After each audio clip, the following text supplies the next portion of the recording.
Hey everybody, it's Jason Blaha here, and I had a subscriber ask a question about recomposition and muscle memory.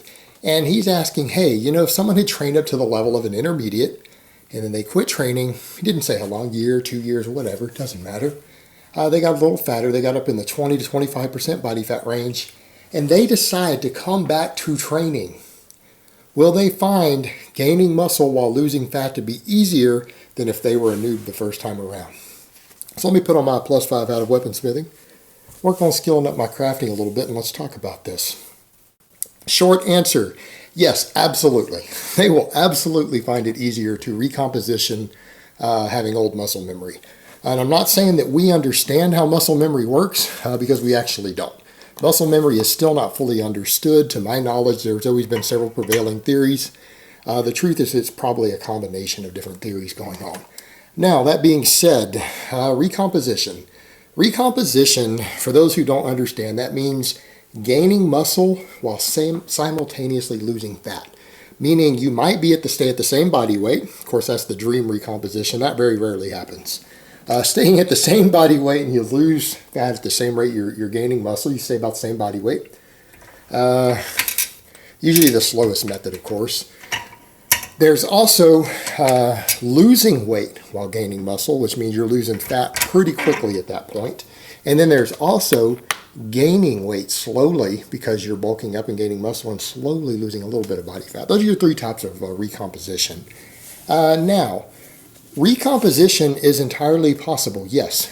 Is it feasible for everyone? No. Generally, the people who find it easier to recomposition are people who've been training less time. Usually the longer you've been training, the more difficult and less efficient it becomes to recomposition. Someone who just starts out lifting finds it pretty easy to gain muscle and lose fat at the same time. Let's just be honest, it's pretty damn easy. Really easy for the noob. Very easy for them.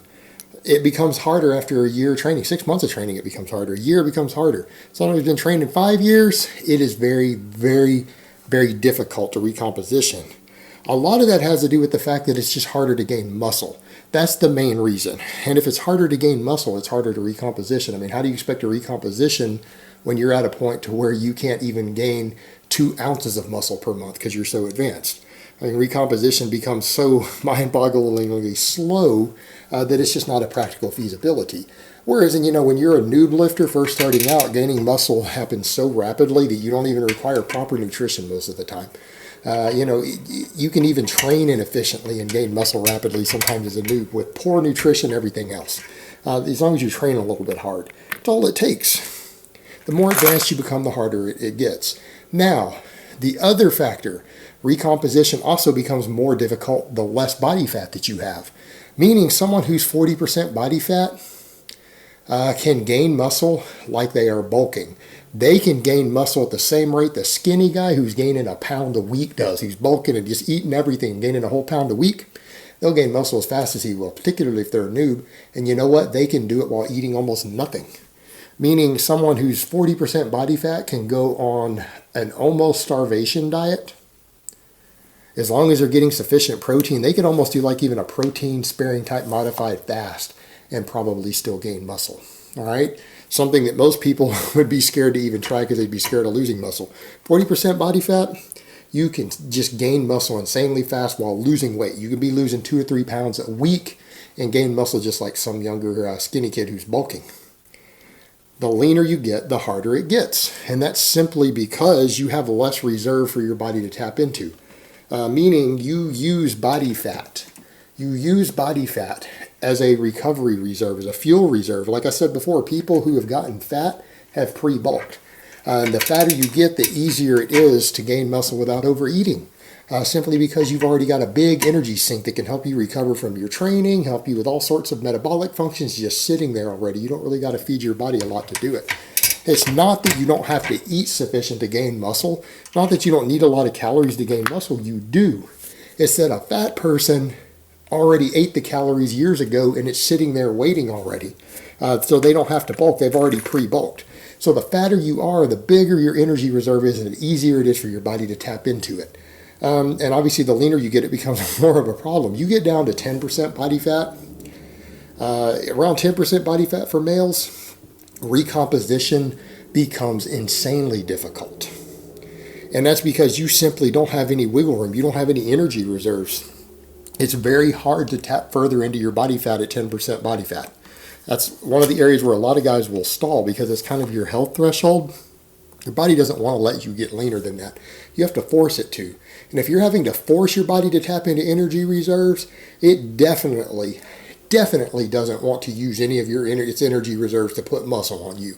So recomposition at that point almost pretty much requires for most lifters, again, unless they're a total noob, maybe it's going to require drugs. I mean, you're recompositioning at that point.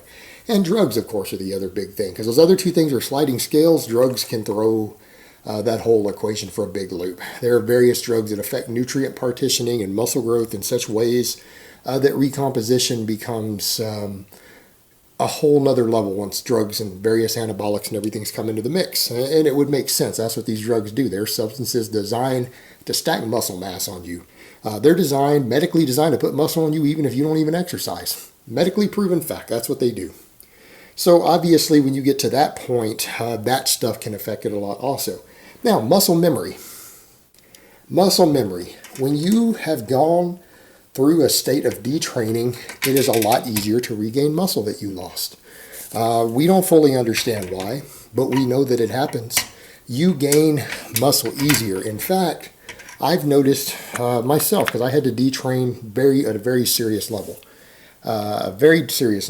But when I came back to training, I gained muscle back really, really fast. Like really fast. It was faster than my noob gains. I mean, I've been through this personally. It was faster than my noob gains.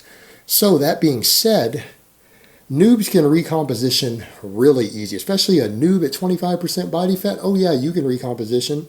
Well, if you stack muscle memory into that, in my experience, I'm going to say muscle memory lets you gain muscle probably about 40 or 50% faster. That's a ballpark estimate based on my experience observing myself and observing different people I've known over the years who came back to training. You gain muscle about 50% faster than you did as first time around. About 50% faster. So if you can gain muscle 50% faster than your normal noob gains, it stands to reason you can recomposition 50% faster than a noob can. In fact, I've seen a lot of people point out over the years that a lot of the really fantastic recompositions, like transformations you've seen people do, these were people who had previously had more well-developed physiques, who had a lot more muscle mass in the past, who lost their muscle. And so then when they come back, they stack noob gains back in with that muscle memory. These people sometimes make amazing like 90-day or 120-day transformations that are just mind-blowing. Why? Because they got noob gains combined with muscle memory, and some of these people were gaining 2 or 3 pounds of muscle every month while restricting calories. And so bringing their scale down, while bringing their body fat way down, a lot of these people probably gained 2 to 3 pounds of muscle every month while losing 5 pounds of muscle a month. Well, you do that for 90 days, you're talking about what, 7 or 8 pounds of muscle gained with 15 pounds of fat lost. You're going to look like a totally different person. So yeah, that's usually what you're seeing with some of these amazing recompositions and transformations people have done. It's muscle memory combined with good old noob gains. Yeah, that is probably one of the most amazing ways you can recomposition short of high doses of certain drugs.